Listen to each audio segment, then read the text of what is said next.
Training part 2, seleksi pompa, power motor atau diesel, dan inverter. Assalamualaikum warahmatullahi wabarakatuh. Selamat datang di channel Newtonus Pump Training. Saya Budiman akan berbagi ilmu di training ini dengan tema pompa perpipaan dan seleksi dengan metode LCC untuk menghemat listrik pompa sampai dengan 40%. Materi training ini terdiri dari 6 topik dan 30 part yang bisa dilihat di akhir video. Silahkan ikuti dan pilih salah satu part sesuai dengan keperluan. Sahabat training, sebelum saya mulai, jangan lupa subscribe channel ini terlebih dulu. Performa pompa. Hal yang perlu diketahui tentang pompa, setiap pompa industri pasti ada kurva performanya yang dikeluarkan oleh pabrik berupa katalog atau brosur. Fungsi kurva pompa adalah: 1. Menentukan tipe pompa, RPM motor atau frekuensi motor.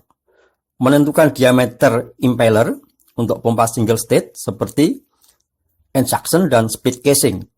2. Mengetahui atau membaca power listrik, efisiensi, dan NPSR.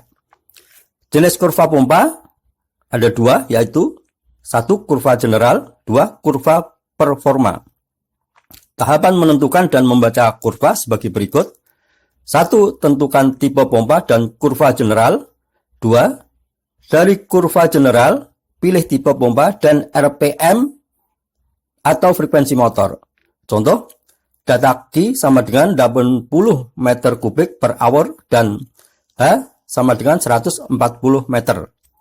Terpilih VF 100 dan VF 140 dengan putaran 2900 RPM. 3. Dari kurva performa, tentukan power, efisiensi, dan NPSR atau diameter impeller untuk single state pump. Kurva performa untuk pompa multistate. Kurva performa pompa terdiri dari Q atau flow di aksis horizontal, H atau head di aksis vertikal. Kurva QH jumlahnya banyak sesuai jumlah impeller untuk pompa multistate dan sesuai jumlah diameter impeller untuk pompa single state. Data yang akan dibaca: power, NPSR, dan efisiensi. Contoh, data Q sama dengan 80 meter kubik per hour, H sama dengan 140 meter. Satuan harus dikonversi atau disamakan dulu dengan yang ada di kurva. Di akses Q di 80 meter kubik per hour, tarik garis vertikal. Di akses H di 140 meter, tarik garis horizontal. Pertemuan garis adalah duty point atau titik kerja, harus berada di garis atau di bawah kurva. Terbaca tipe pompa VF 100-60 dengan putaran 2900 RPM. Power 6 kW kali 6 state sama dengan 36 kW sama dengan 45 kW sesuai dengan standar motor yang ada di market. Efisiensi 80%. Duty point dengan efisiensi terbaik biasanya ada di tengah kurva. NPSR sama dengan 2 meter.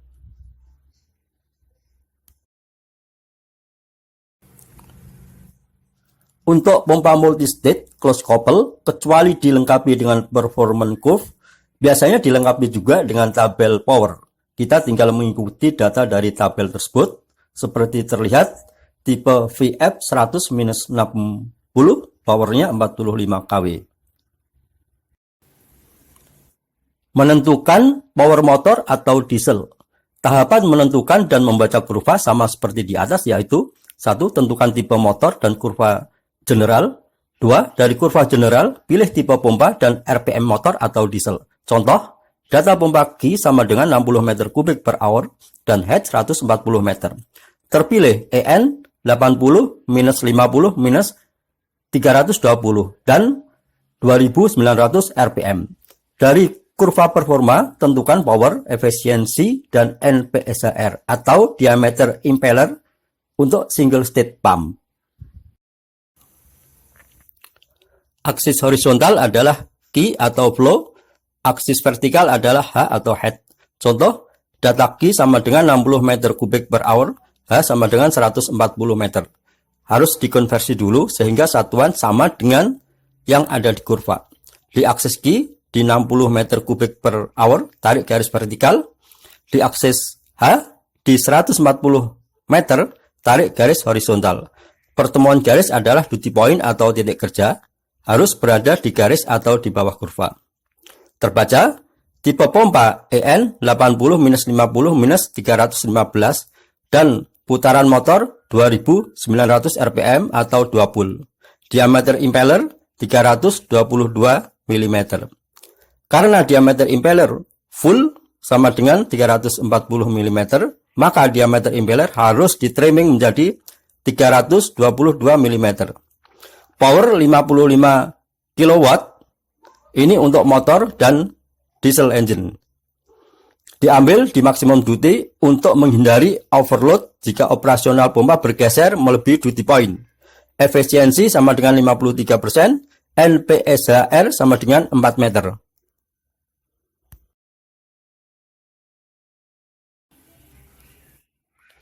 Seleksi diameter impeller pompa dengan rumus. Diameter impeller dapat ditentukan dengan rumus sebagai berikut. Q per Qx sama dengan D per Dx. H per Hx sama dengan D per Dx dalam kurung pangkat 2. P per Px sama dengan D per Dx dalam kurung pangkat 3. Di mana D diameter impeller lama, Dx diameter impeller baru. Q flow lama, Qx flow baru. H head lama, Hx head baru. P power lama, Px power baru. Power pompa rumusnya adalah P4 sama dengan Rho kali G kali H kali Q, di mana P4 adalah power hidrolik pompa dengan satuan watt, Rho berat jenis air dengan satuan 1000 kg per meter kubik, G gravitasi dengan satuan 9,8 meter per second kuadrat, H total head atau tekanan dengan satuan meter, Q flow atau debit dengan satuan meter kubik per second.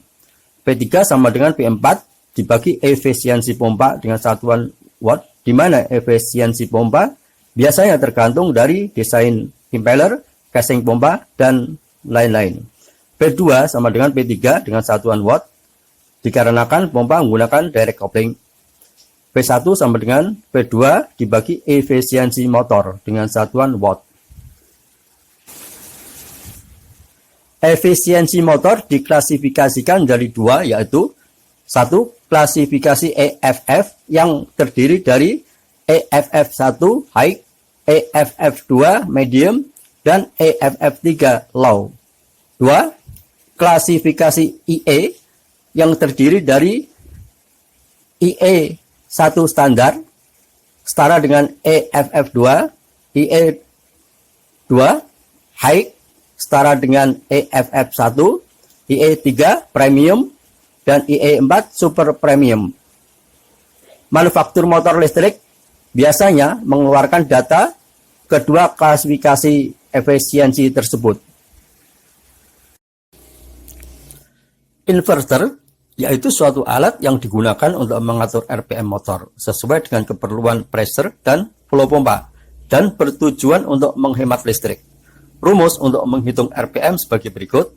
Q per Qx sama dengan N per Nx. H per Hx sama dengan N per Nx dalam kurung pangkat 2. P per Px sama dengan N per Nx dalam kurung pangkat 3. Sebagai ilustrasi, jika RPM 90%, saving listrik 27%. Jika RPM 70%, saving listrik 66%. Dan jika RPM 25%, saving listrik 98%. Tipe inverter. Pertama, build-up inverter, yaitu inverter yang dibuat oleh pabrikan dan menyatu dengan motor pompa. Kedua, knockdown inverter, yaitu inverter yang dibuat terpisah dan bisa dipasang di motor apapun.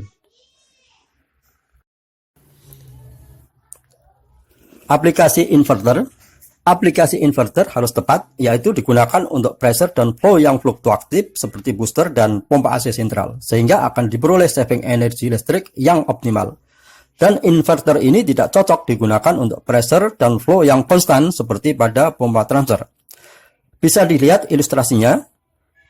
Untuk booster yang digunakan di hotel, jam 00 sampai jam 7 pagi, pemakaian air sampai dengan 10 meter kubik. Jam 7 pagi sampai dengan jam 9 pagi, pemakaian naik sampai dengan 80 meter kubik. Jam 9 pagi sampai jam 6 sore, pemakaian turun sampai 20 meter kubik. Jam 6 sore sampai jam 8 malam, pemakaian naik sampai 80 meter kubik. Jam 8 malam sampai jam 12 malam, pemakaian turun sampai 1 meter kubik. Ikuti materi training selanjutnya, atau silahkan pilih salah satu part di bawah ini.